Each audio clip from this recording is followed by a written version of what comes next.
thoughts of Mike Steph, this marks a new beginning. Thanks for supporting a total reinvention. The soul is still here, but the vibe's a little different. Unpredictable, hide the kids and the women. Sports of all sorts, music, mixed with living. Rep New York City, but ain't the politician. Always bring the heat, Steph bacon in the kitchen. Big shout to y'all, I appreciate the listen. Donnie put the rest, but I'm still in the best. In the world of what I do, all y'all know the rest. I live it, I breathe it, I'm the whole definition. The pinnacle, the ultimate, I'm on a new mission. The salty thoughts of Mike Steph, featuring the one and only Mike Steph, the best in the world of what he does. Tap in.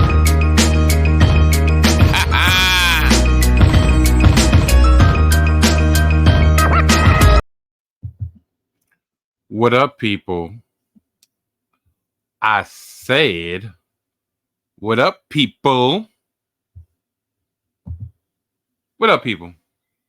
Welcome to another edition of the Salty Thoughts of Mike Steph podcast, featuring the one and only Mike Steph, best in the world at what he does. Yeah, man.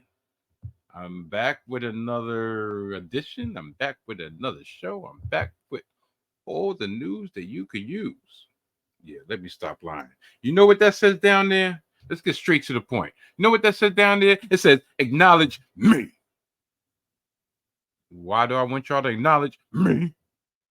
I don't know, because I damn sure was half right on some of my predictions this past week on Hidden Gems Football. I damn sure was about 3/4 of the way right on a lot of my predictions, or should I say my bets. But guess what? Since I do a parlay, 3 out of 4 makes me a loser.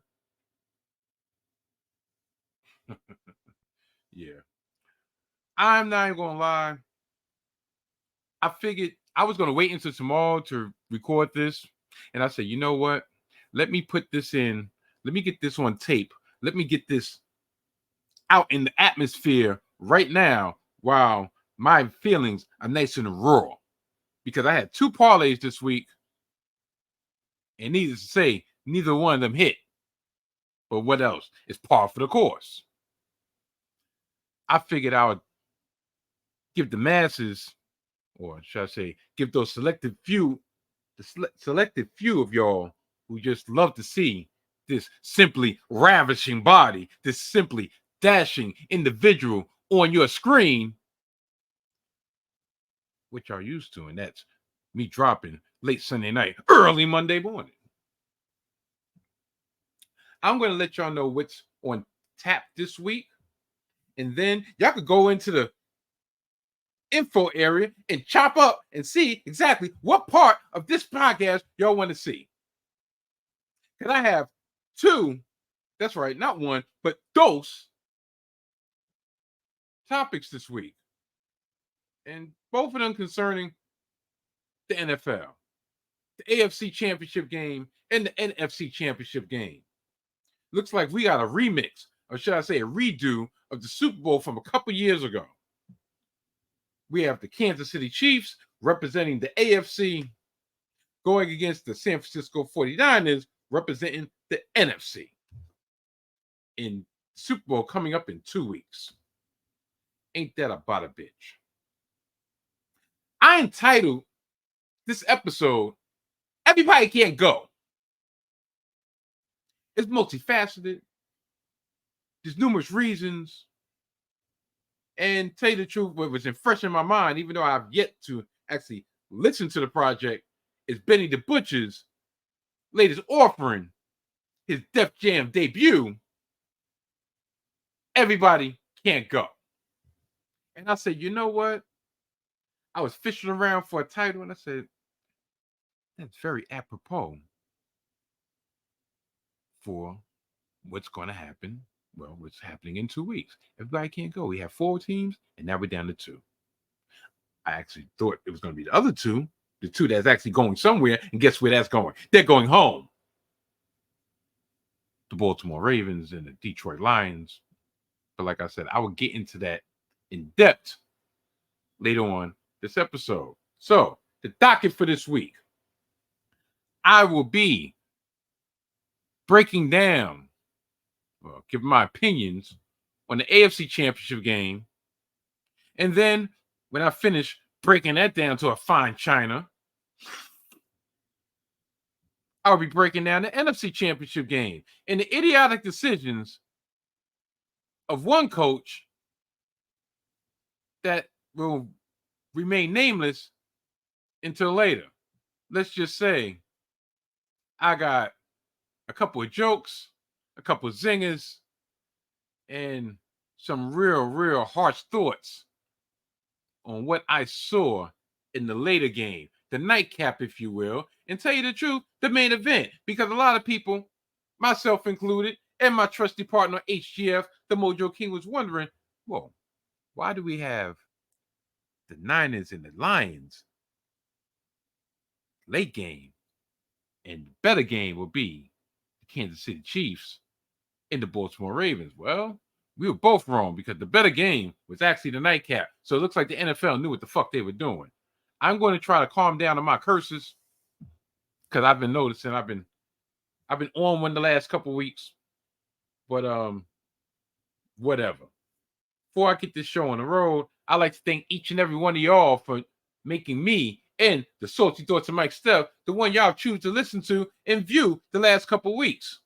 After a slight dip around the holiday season, I've seen the dozens and dozens have decided to return to my unique brand of sports recapping. Also, those of y'all who probably just like, wow, I'm so glad that even though the Royal Rumble was last night, or in this case, the time y'all hearing it, late Saturday night, I'm glad Mike Steph is not torturing our ears, torturing our eyes, recapping the WWE's PLE offering of the Royal Rumble. But guess what? You're not spared for so much. You're just going to be spared on this episode. I told y'all, new year, not new me, but a little bit new tactic, that I'm going to give the audio listeners a little more crumbs on their plate. A little more attention, if you will, because I'm not going to lie, my heart, as much as I love to see this magnificent figure on this screen looking back at me, I like to hear my voice even more. And being the fact that I love podcasting, because like I said, I have to do it for the luck. I damn sure ain't doing it for the money. My first love is the audio version. That's my baby. That's the mothership, the flagship, if you will. So in probably a day or two, shoot, it might drop later on today, I will be giving a special Sprinkle of Salt edition for all my wrestling heads out there. Yeah, I know there's at least one or two of y'all. I'm recapping the Royal Rumble and giving my off-centered thoughts on the situation involving WWE, TKO, and former chairman, former owner of WWE, Vince McMahon, and his allegations of sexual misconduct, and tell you the truth, worse things. So I was going to drop one before this episode, and then due to a great article by Brad Winchester of one half of Gimmick Infringement, I chose to take a step back, not jump out the window. I really don't give a fuck about canceling, because, like, cancel what? Shoot. I'm everlasting. I'm evergreen. I pop up whenever the hell I want. But regardless of that, his article that's currently on gimmickinfringement.com concerning NDAs really made me think a little bit and take a step back and decide to put a representative product instead of just, going for the jokes, going for the low-hanging fruit. So, yeah. So that's what's on deck this week on the audio point. And on this edition, we're going to recap the AFC and NFC championship games. So, being the fact it's 10 minutes, Yeah, let's get this shit on the way, huh? Without further ado, good night. Mwah! And goodbye. I said, the Ravens implode. The Chiefs dynasty continues. I swear, I was debating on whether or not I was going to start it with a clip from what I recently said on the latest edition of Hidden Gems Football. You know, the show that me and the Mojo King do, that's on the 19 Media Group channel, the YouTube channel, you know, that's on all streaming platforms where podcasts are available. Yeah, that show. When we was previewing this AFC championship game, in which I'm not going to lie, I was like the majority of people that gave Kansas City a slight chance, but I was fully on the Raven bandwagon for multiple reasons. Some of the reasons are pretty much just, you know, comes down to, I won't say hatred, but I'm the type of dude that I like to root for the underdog. I like to root for the upstart. And when that upstart becomes the favorite, when that favorite becomes a dynasty, of course, I look for the next person that's going to knock off that dynasty. The next person, the next team that's going to chip away at that dynasty. The only game I actually had the Chiefs favored in was against my hated rival of the New York Jets, the Miami Dolphins, because I knew from jump that they were fraudulent. They were a fraudulent team. But I thought Kansas City going into Buffalo, this would, if there was any time ever that Buffalo was going to knock Patrick Mahomes and Andy Reid off, it was going to be this year. Didn't happen. Then I said, you know what? Okay, that's because Buffalo's a flawed team themselves. After hearing a whole week of excuses and caping for Josh Allen, I said, you know what? There's some credence in that. Credence in being that Buffalo defense was a shell of itself. And this Kansas City offense that was so used to high flying and running and gunning, they had to use a different method to get past the Buffalo Bills. Okay, that might fly against the Buffalo Bills, but going down to B-More, going against this Baltimore Raven team that was historic in some its aspects, that was laying waste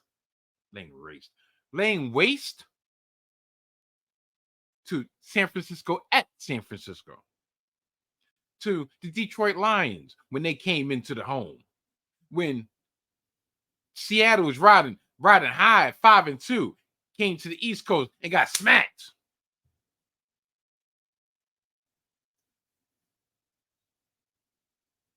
I felt in every fiber of my being, that if there was any time that Kansas City was going to fall short, it's going to be against these Ravens. Remember, a couple years ago, the upstart Cincinnati Bengals went into Arrowhead, took advantage of the Chiefs' mistakes, and had a Super Bowl appearance of their own. Makes me wonder if the Cincinnati Bengals would have made it, being all things being fair. If Joe Burrow wouldn't have got hurt, would Baltimore have won the division? Because that's a story for another day. But with Lamar Jackson on his MVP role, the defense being stout up the middle, stout in the secondary, Lamar Jackson actually having the requisite pieces that was needed, the running game, along with plays on the outside to complement Mark Andrews. And he was getting Mark Andrews back. that this would be the year that the Ravens, that Lamar Jackson in particular, was going to go over that hump and get to his first Super Bowl appearance. And at the same time, quieting all the naysayers out there, all the people that saying Lamar just don't have it, even though Ryan Clark tried to ratchet up the pressure. It's like, look, Lamar don't do it this time. I don't know. Lamar just might not be that dude. Lamar played with such a poise, such a confidence, such a focus this year, that I thought he was going to be a man on a mission, that he was a man on a mission, that he would not be denied. Oh, was I mistaken? Was I mistaken? I'm sitting here watching this game after me and Main Event K did a Trader Joe run, and I got back just in time for kickoff. Tidied up the living room, got myself ready. I'm actually in contact with the boys in the group chat, the Mojo King and Tyler McDowell. And Kansas City set the tone early. Kansas City made Baltimore go 3 and out on their first drive. And then when they received that ball from the punt, they commenced not only to march down the field, they proceeded to march to run the ball down Baltimore's throat. Not even on the outside, not even sweeps, not even reverses, not even zone runs. No, right down the middle. They set the tone early.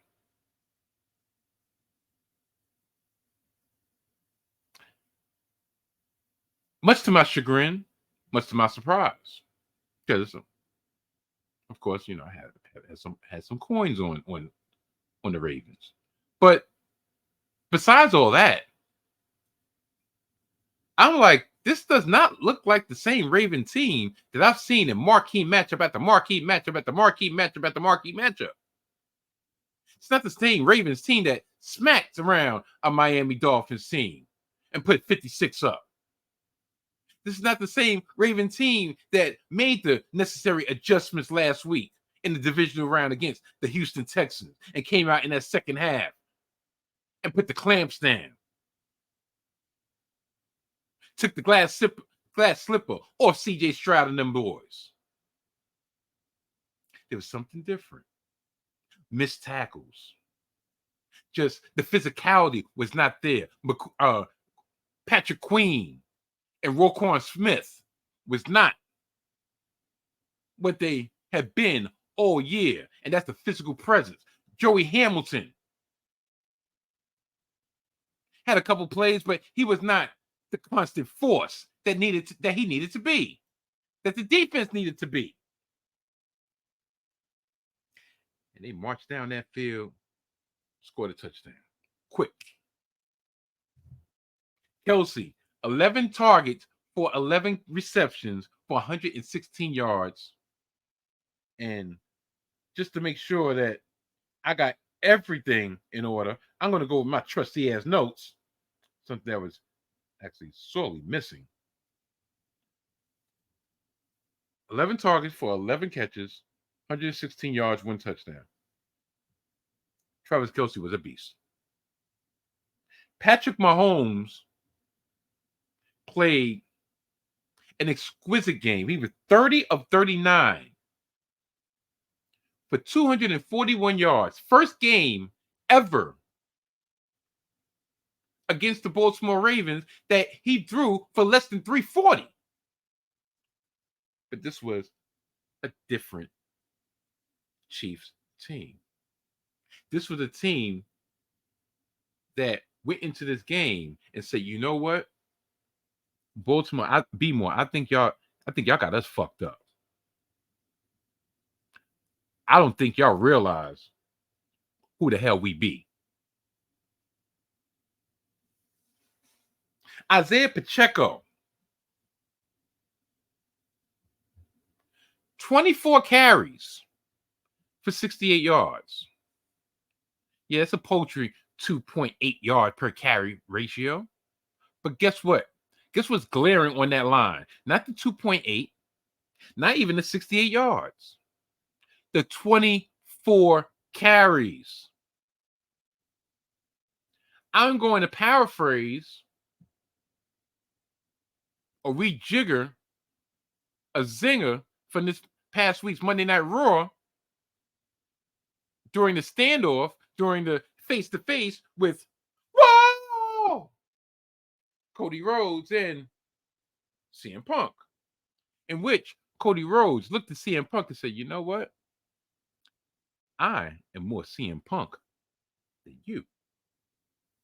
What the Kansas City Chiefs did, the Kansas City Chiefs were more Baltimore Raven than the Baltimore Ravens. Now,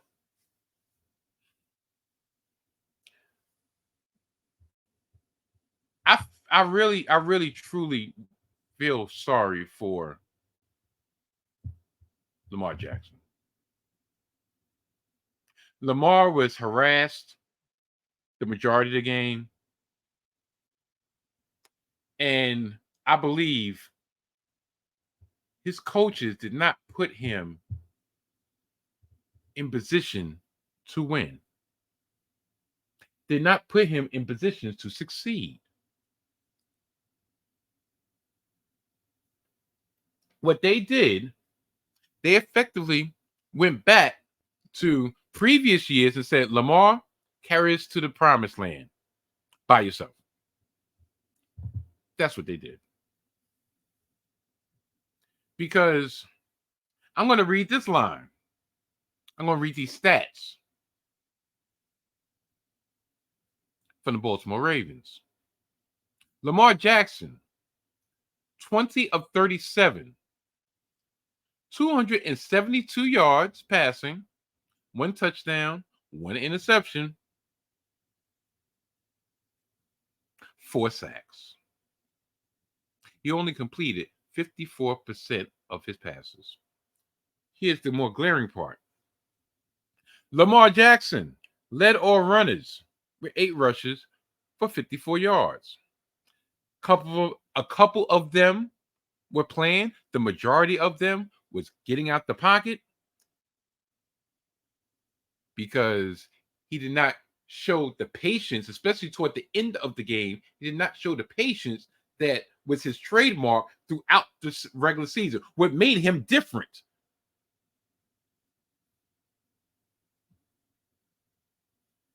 Here's a more glaring stat.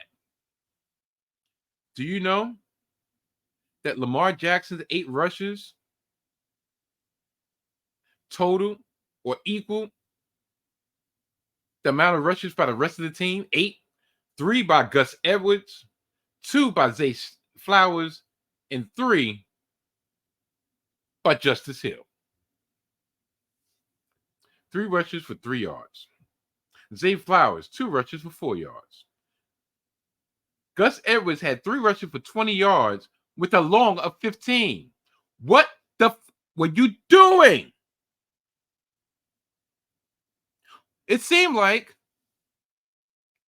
Baltimore came out with the mindset that we're going to out-Chiefs the Chiefs, not realizing the Kansas City Chiefs are a totally different animal this year.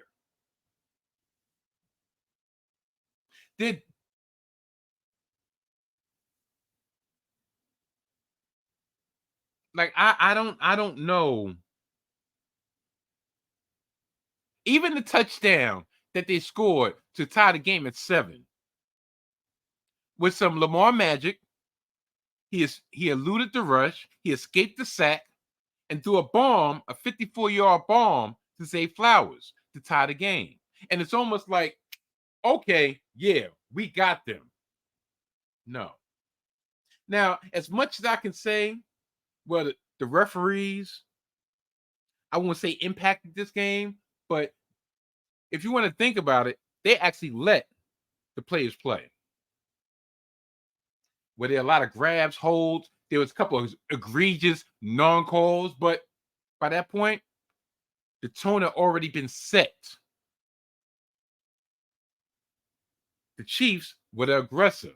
The Chiefs were the more physical. The Chiefs had that championship DNA.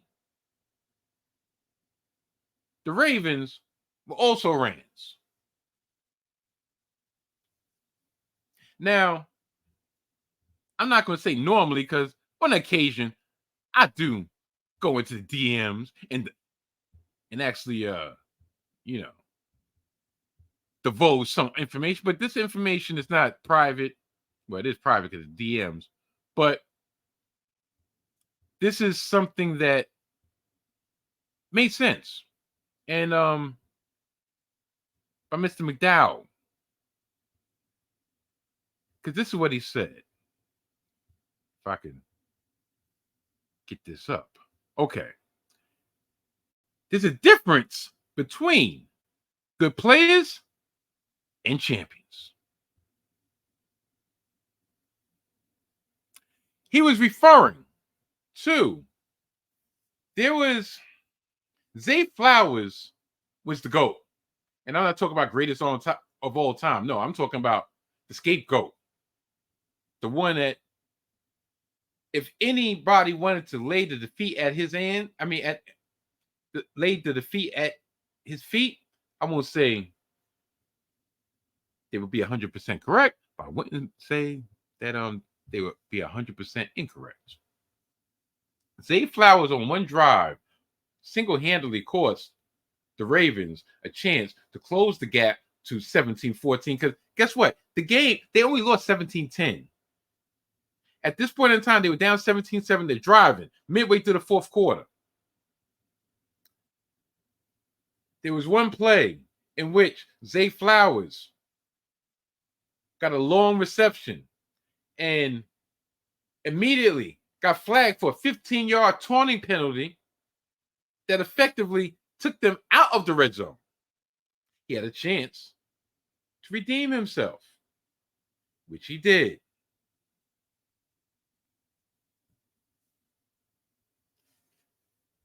On a dive into the end zone, instead of securing the ball to make sure that the ball could crush the plane, he allowed the football to get punched out at the 1-inch yard line, the 1-inch line,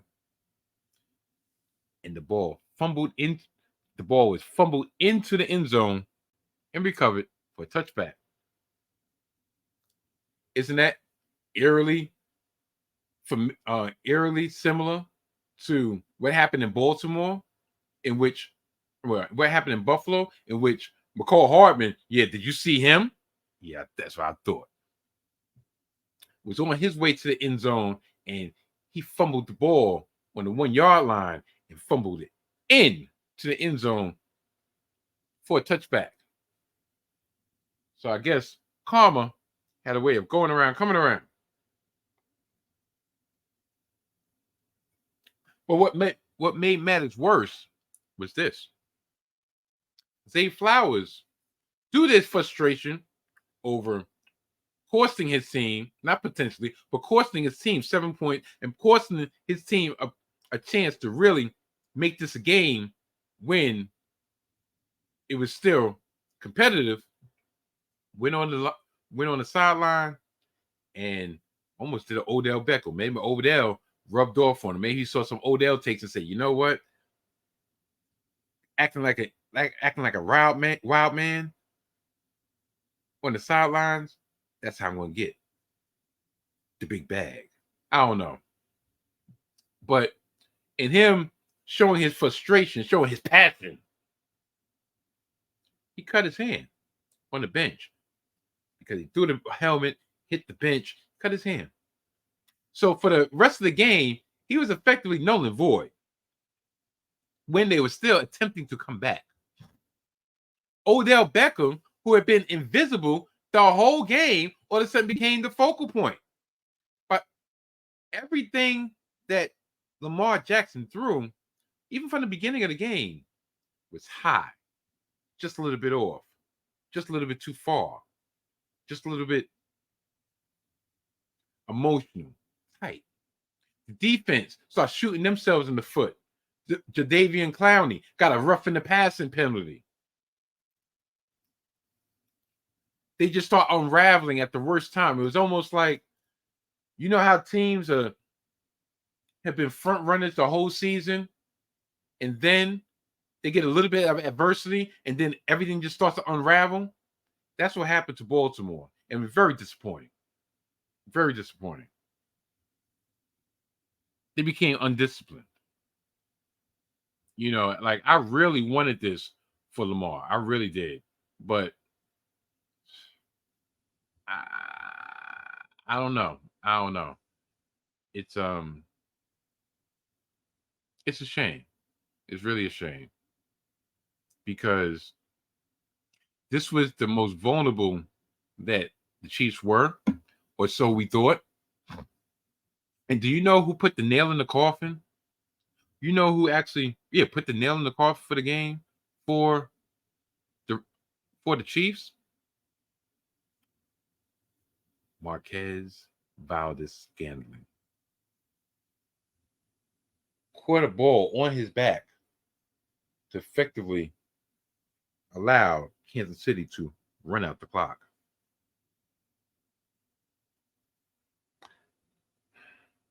I really have nothing much to add when it comes to that. The Chiefs going to be making their fourth Super Bowl appearance in the last 5 years. Patrick Mahomes is trying to get his third ring. They're trying to be the first team since, I believe, the 2004, 2005 New England Patriots to repeat as champions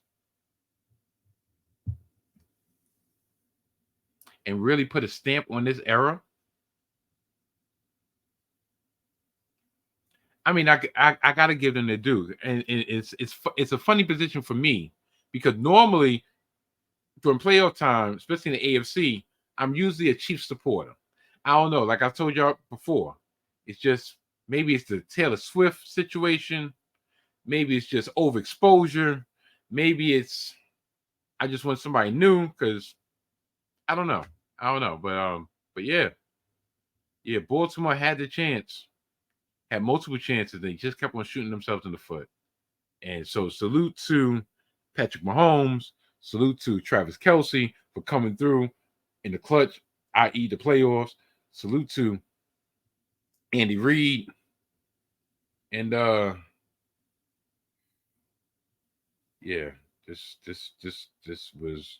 was troubling. This was troubling. But listen, what can you do? Now to the other end of the pendulum. The NFC Championship game. The 49ers came roaring back from a 17-point deficit to defeat the Detroit Lions and go to their second Super Bowl appearance in the last 5 years. This was a game, and I'm actually on record by saying that I believed Detroit was going to win. I wanted Detroit to win. Not for the same reasons as I wanted Baltimore to win, or should I say I wanted Kansas City to lose, because I don't really have Niner fatigue. It's the fact that this Detroit team, matter of fact, Detroit as a franchise, as an organization, has never reached the Super Bowl in all 58 years of existence. Cleveland either. but Cleveland had a stop and a start. But I'm talking about all 58 years that we've had a Super Bowl. Detroit has never been in it. And I thought, once again, this was one year that if it was going to be possible, this was going to be a year that was going to be possible. Where should I begin before I even crack my jokes? Because you know that joke's coming. Detroit jumped out to a 7-0 lead on the end around by Jameson Williams. And he took it to the bank. He took it to the end zone. He took it all the way and gashed the 49ers defense for 42 yards with less than 3 minutes, 4 minutes into the game.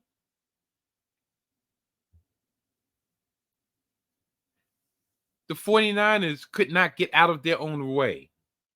Debo was there. He was less than 100%, but he did put in work. Yes, he did. I'm not even going to take that away from him. Debo had 8 catches, 89 yards. And more importantly, he was able to allow Brandon Ayuk the space, especially in the second half, to put this game away. He was able to make them two-dimensional. McCaffrey had 20 carries on 90 yards, 2 touchdowns. Ayuk had an unbelievable catch for 51 yards that set up the comeback. Brock Purdy, after an abysmal first half, caught fire in the second half. He ended 20-31. So I guess this is where I talk a little ish. So this interesting stat that we had last week, that Brock Purdy has a losing record when he throws over 30 times, you know, a take it to the bank prop bet, ended up being 0-2. But this time I said, you know what? I'm not touching that with a 10-foot pole. I'm not touching that with my 10-foot leg. I'm not touching none of that. But I digress. Kyle Shanahan did not have an opportunity to be outcoached in this game. The Detroit Lions were up 24-7 at half. Midway through the third quarter, there was a series of events that caused the unraveling of that 17-point lead. Detroit was in field goal range, up 24-7. Levi Stadium was quiet as a mouse. You could see the pressure ratcheting up on the 49ers sideline. You could see Kyle Shanahan sweating bullets. Like, oh God, if we get down 17 points, if we get down at 17 points again after we done cut the lead to 14, I don't know what I'm able to do. Because guess what? This offense has never really been built to come from behind. But to their credit, 2 weeks in a row, that's exactly what they did. So it's 4th and short, field goal range. The offense stays on the field for an exorbitantly long time. And I'm thinking, I know they're not going to eschew the field goal. I know they're not going for it on 4th down. Yes, I know. all throughout the year, all throughout this season, all throughout this resurgence, Dan Campbell has made his living on going for it, putting the pedal to the metal, actually becoming the embodiment of my team's motto, all gas, no brake. But I'm like, there's no way in hell you're on the doorstep of the Super Bowl, your first Super Bowl in franchise history, against the number one seed, who've been playing like pure tea crap. And you have a chance midway through the third quarter go up by 17 again. I know there's no way they're going to just say, we don't need those 3 points. Did they not see what happened to Green Bay last week when they did not go for the 3 points early in the game? And when they missed the 3-point opportunity later in the game, guess how much they lost by? 3. Oh, I didn't let y'all know. What was the final score of this game? San Francisco 49ers 34, Detroit 31. 3-point victory. So they went for it. And this dude, Josh Reynolds, he had multiple drops. I won't even say this was the most egregious drop. But he dropped a catchable ball. Yes, was slightly behind him. Yes, but this is the ball that you have to catch if you're trying to get to the promised land. He dropped the ball. Turnover on downs. And you know what that turnover on downs did? It gave the 49ers, who was on their last gasp, that so much needed twinkle of hope that you know what? They left that door open and now it's go time. The Brandon Ayuk play that I was talking about, the 51-yard reception, bounced off of Detroit Lions cornerback's shoulder, which should have been an interception.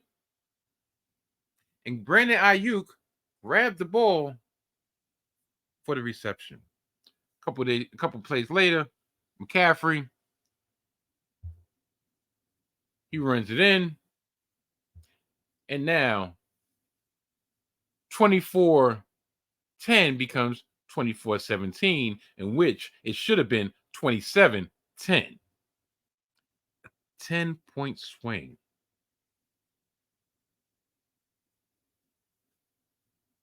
Oh, it gets worse. After the ensuing kickoff, there was a fumble.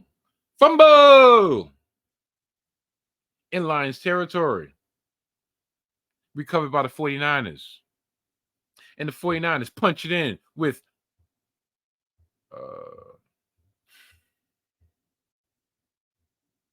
another Brandon Ayuk. Matter of fact, Brandon Ayuk scored the touchdown to bring it into 24-17. And then Christian McCaffrey punched it in to tie the game off the ill-fated turnover. Now the momentum is purely on the 49ers side. Levi Stadium is rocking. The defense now it's 24 up.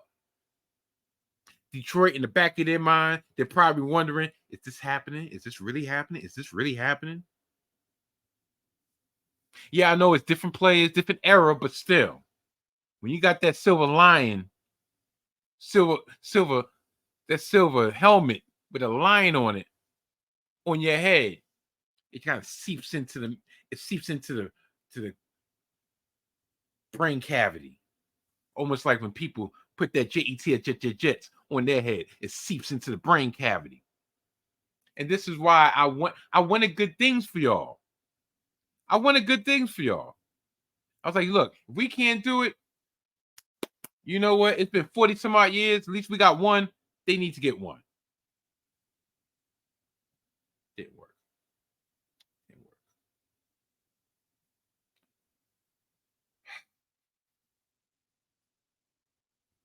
Now,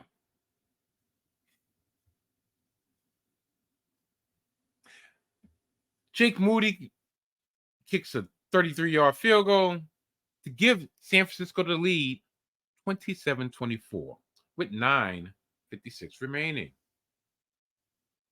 And Elijah Mitchell put the nail in the coffin for a 3-yard touchdown run, which was set up by a great run by Christian McCaffrey to put them up 34-24, 3:06 remaining in the game.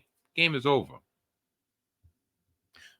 So to go from 24-7 to go down, to be down 34-24, do you know what they did? You know what my nickname is going to be for these? Yeah, I said these cocksuckers. Cheddar Bob ass Lions. Yeah.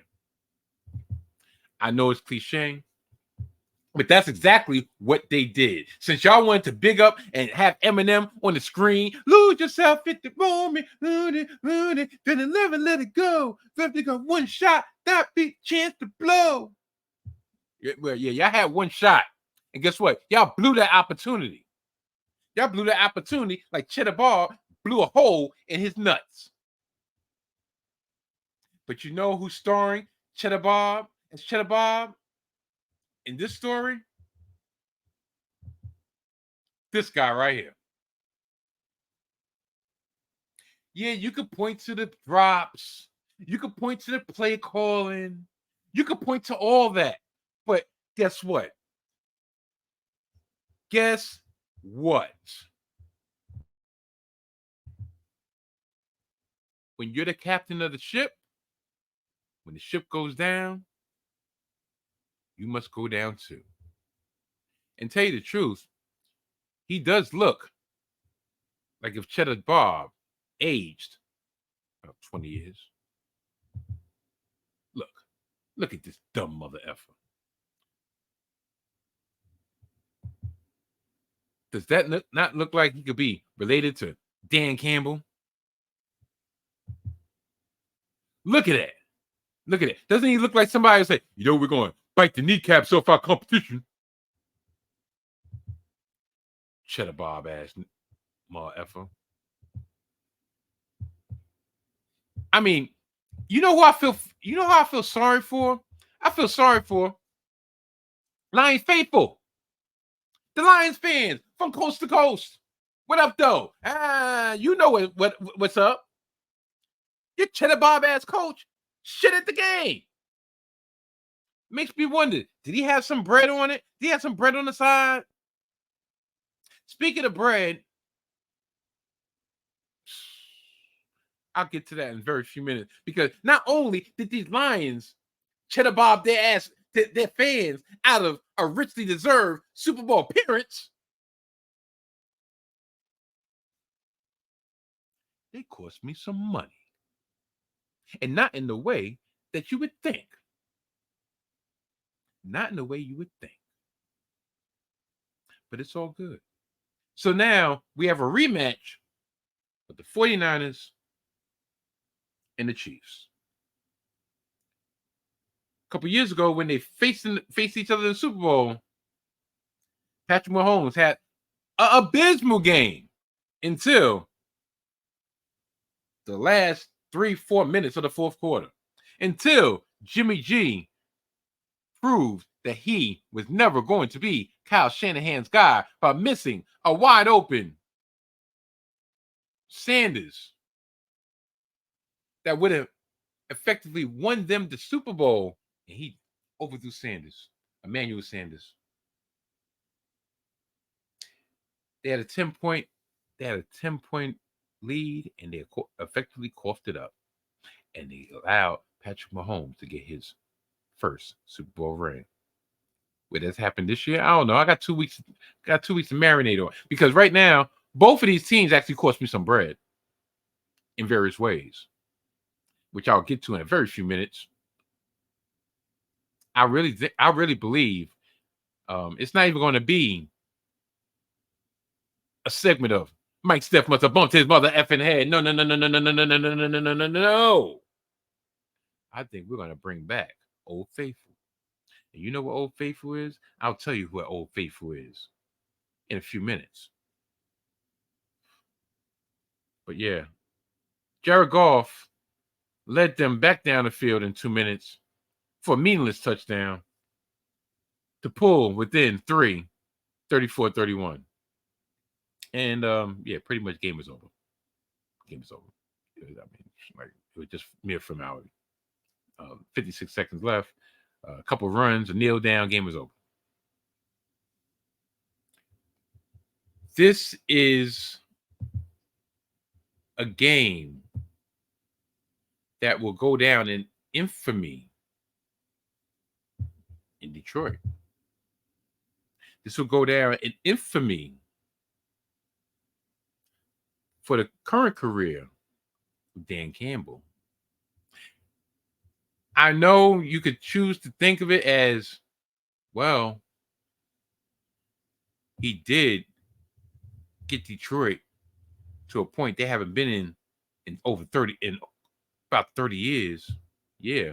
And he effectively shot himself and his team. Matter of fact, he shot himself in the foot, he shot his team in the foot, and he shot the fan base in the heart. Yeah. Because he was thinking more with his ego than his head. He was thinking more with his gut. Matter of fact, fuck the gut. He was thinking more with his ego. Like, you know what? We're going to be aggressive. We're going to say, you're up. You need to be up 17 points. Simple as that. The 3 would have been the kill shot instead of going actually for the kill shot.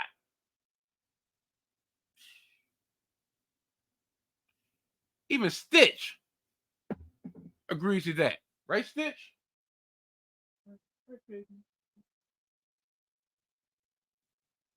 Stitch agrees with that. So now we got Super Bowl 58 in 2 weeks. That's going to give me a week to kind of collect my thoughts and figure out what I'm going to do. Probably talk about my Knicks, which I've been prolonging, and that's so fast, my friend. We got one more segment left. And you know what it is. Or do you? I think Baltimore is going to the Super Bowl. I think Lamar Jackson is going to have that 2-week run up, and it's going to be all about Lamar Jackson. He's going to be the MVP entering the Super Bowl game. And I think it's not so much of a dawning of a new era, but I think it's Lamar's time to shine. So my pick would be the Ravens -4, which is funny because when I first did my notes, it was Ravens -3. So I guess the smart money is starting to go on the Ravens, which I think is smart to begin with. But yeah, Ravens -4. And as for that over-under, part of me wants to go under because I think there's supposed to be a 60 or 70% chance of precipitation, but it's not supposed to be so cold. It's supposed to be mid to low 40s. So it's not going to be like a freezing rain. But 2 things. One, I believe Kansas City is going to find a way to get 20 points. I don't think they're going to be held below 20 points. Just somehow, some way, because even though Kyle Shanahan should know better. Kyle Shanahan, his whole philosophy is putting the quarterback in positions to succeed and leaning on the running game. And that brings me back to the point that I was hitting at prior to this game. I mean, prior to us recapping this game. There was a little known stat last week that my trusty partner, the Mojo King, laid out expertly, I must say, and I took the bait, but this is not about me. Jared Goff playing with ice in his veins, more ice in his vein than B Rabbit. So I say all that to say, look, I'm not even going to go with the the 28.5 and no, Lions are going to cover that spread. If they lose, I don't think they're going to lose. Matter of fact, I'm picking them to win.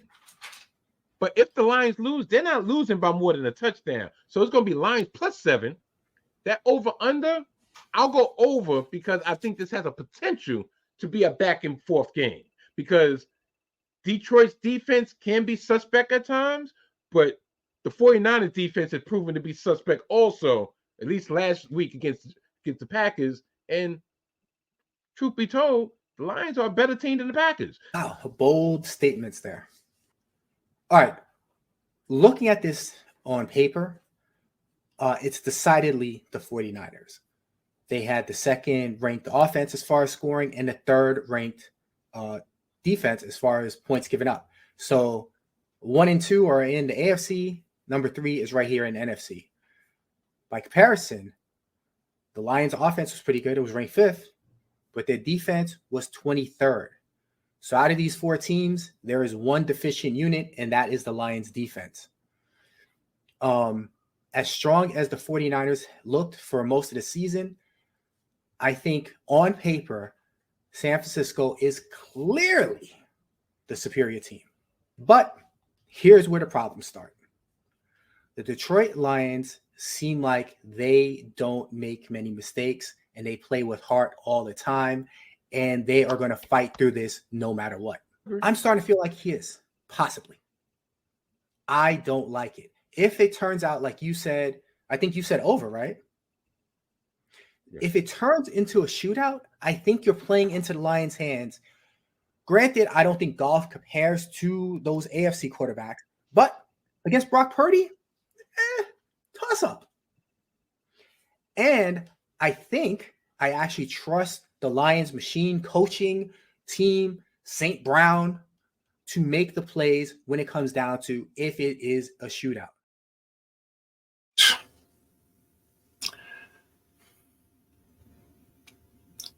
You saw that clip, right? For my audio listeners, you heard that clip, right? I specifically said, yeah, I'm going to do the Lions plus 7 because I feel like they were going to win outright. But even if they didn't win, they would not lose by more than 7 points. Technically, I was correct. I said it was going to go over the 50.5, right? Technically, I was correct. The Mojo King, he said that the 49ers on paper were going to win. And I believe he actually chose the 49ers to win because I just don't believe that he would actually choose the Lions. And technically, he was correct. And I know you're probably like, look, we just saw and heard what you were saying, so why you keep on with this technically crap? Exhibit A. This week's parlay.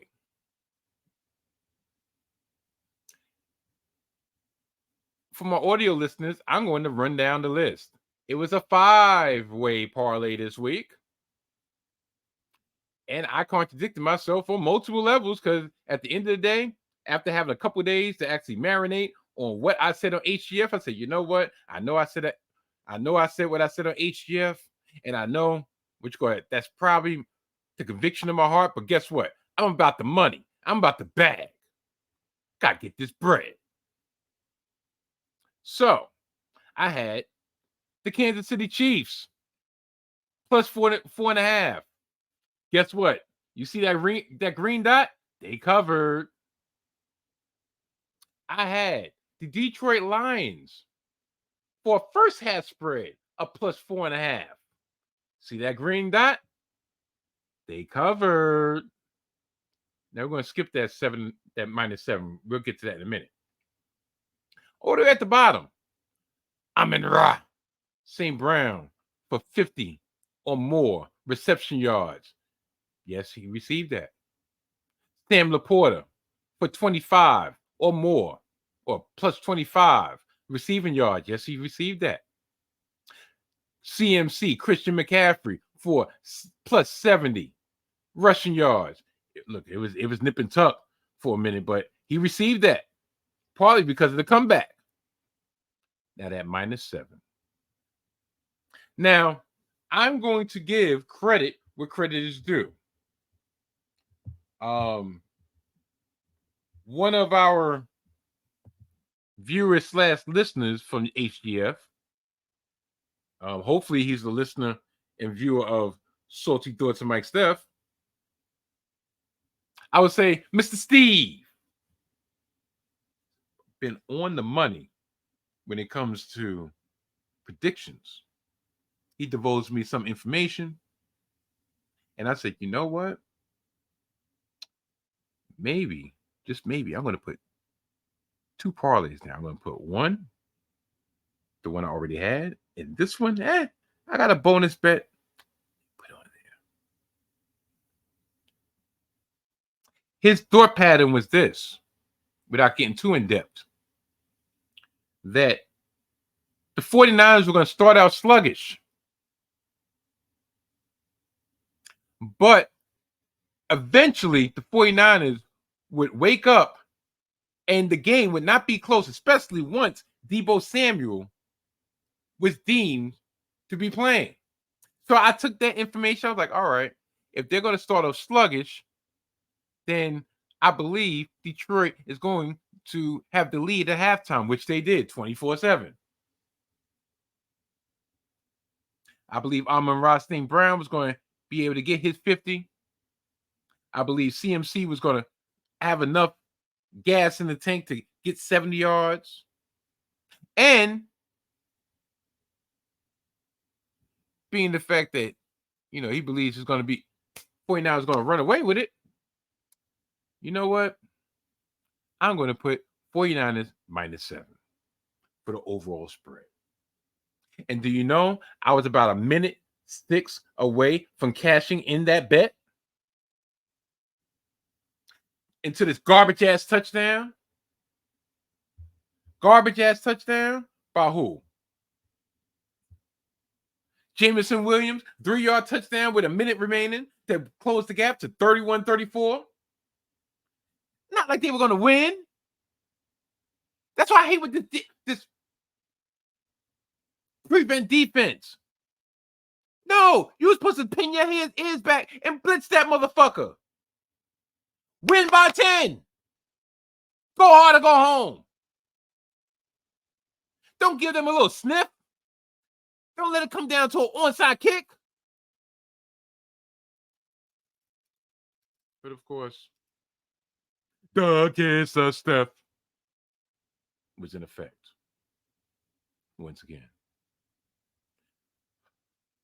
I don't know why. I have one more game to hopefully redeem myself for this NFL season.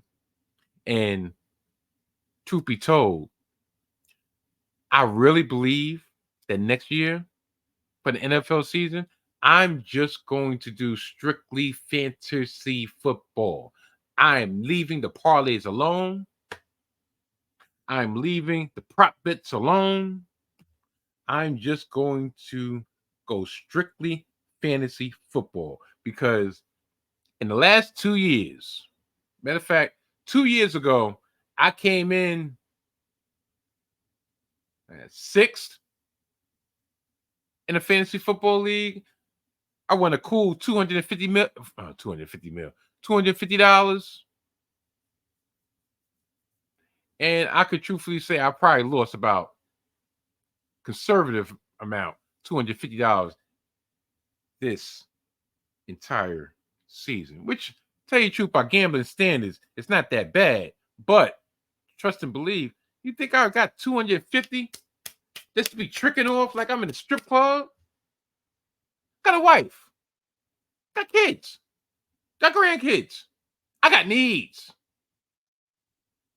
got an anniversary. That shit I gotta do. That's kind of the reason why I keep on trying these parlays, because hopefully these parlays are gonna hit and I could, kind of pay for an extraordinary anniversary present.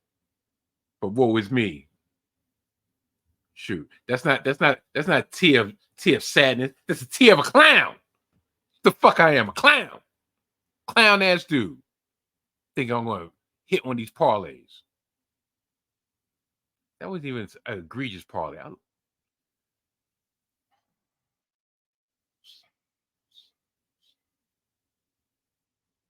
Anyway.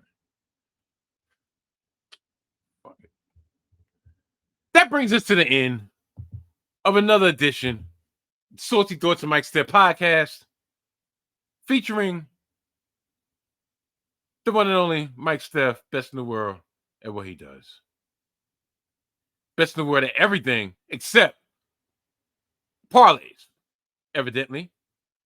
Next week, next week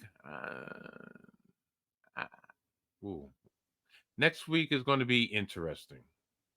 Cause thought just came to my head, and I just realized and remembered in real time what next week is. So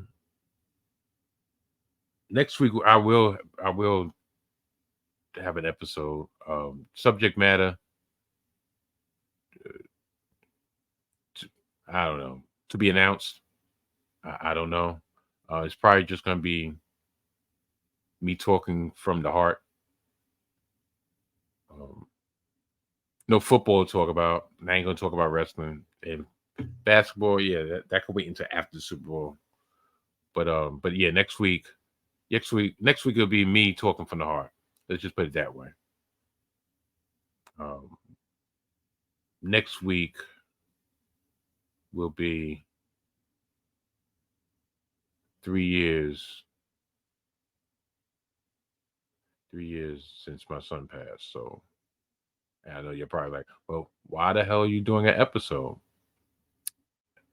Because believe it or not, it actually does help.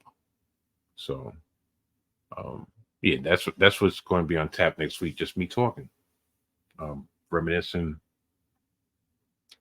saying whatever comes to my mind, stuff like that. So that's what's going to be on tap next week.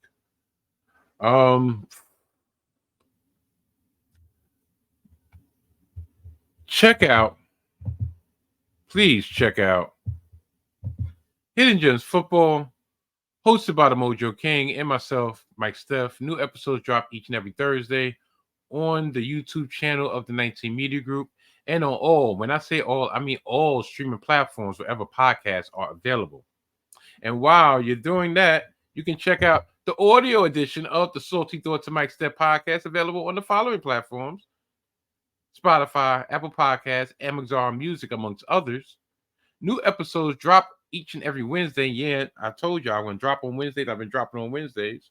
You can check me out on social medias at Mike Steffens __ on X, at Mike _ Steph on the gram, Instagram that is, and Mike Steph _ on TikTok.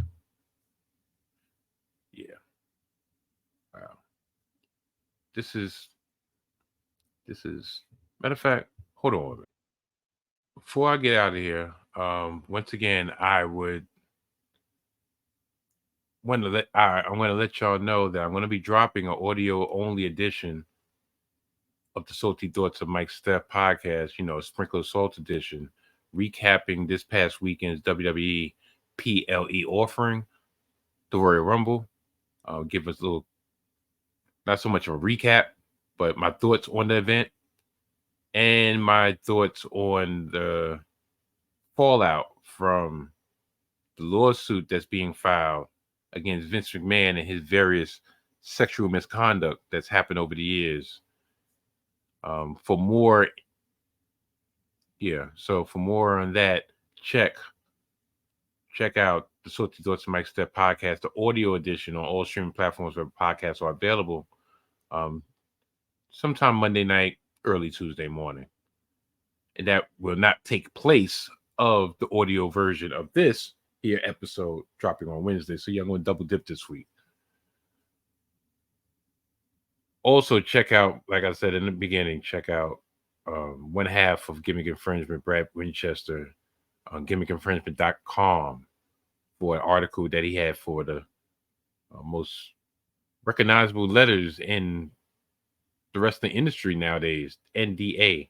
He wrote a very, very informative article concerning the NDAs and the various scandalous things that are going on in the world of professional wrestling,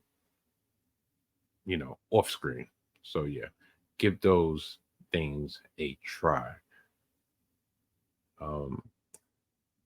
I'm going to leave y'all with a track off of my EP that I dropped last month. I was gonna say last year, but last month on bandcamp.com, The Trials and Tribulations of Mike Steph EP. And figured, maybe this will give you an idea of what's going to be on tap next week. So I'll check y'all later. All right. Goodbye.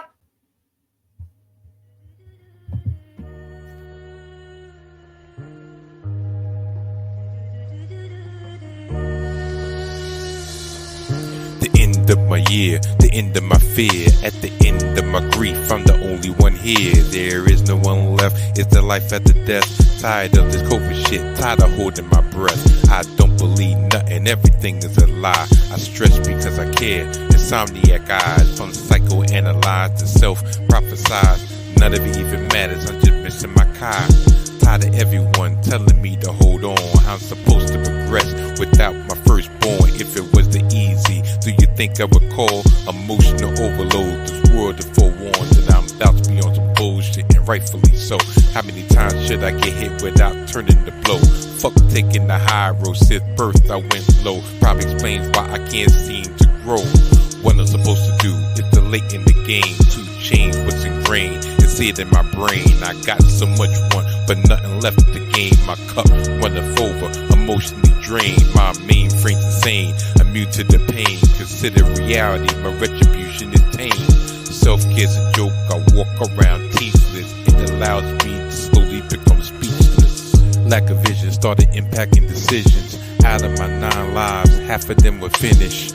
Lack of vision started impacting decisions. Out of my 9 lives, half of them were finished. Lack of vision started impacting decisions. Out of my 9 lives, half of them were finished. Who on kid and made a daily habit bending? Reality of my life, fences needed mending. 10 months and counting, the loss to keep a mountain. The adversity I face made me wonder what I'm rounding. Keep climbing the mountain but haven't reached my peak. Sneaking to my final form, should be ready in a week. No longer am I weak, stronger than I thought it was. Even though I'm on some meds, I'm finally on a natural buzz. 130 over 85, my heart is under pressure. Blood, no matter what the verdict, only God could be my judge. I remember that when I in December had the sweats with the twitches, the beginning of a bender. Didn't heed the signs, but it changed my life forever. Had the Lexi mix for animal, the malady for 7. Followed by the spirits while I'm haunted by genetics. My past inhibitions made me apathetic. All the false rhetoric came to a settlement. Fork in the road made my pain start kettling. Lack of vision started impacting decisions. Out of my 9 lives, half of them were finished. Lack of vision started impacting decisions. Out of my 9 lives, half of them were finished. Lack of vision started impacting decisions. Out of my 9 lives, half of them were finished. Who on kitten made a daily habit bending? Reality of my life, fences needed mending.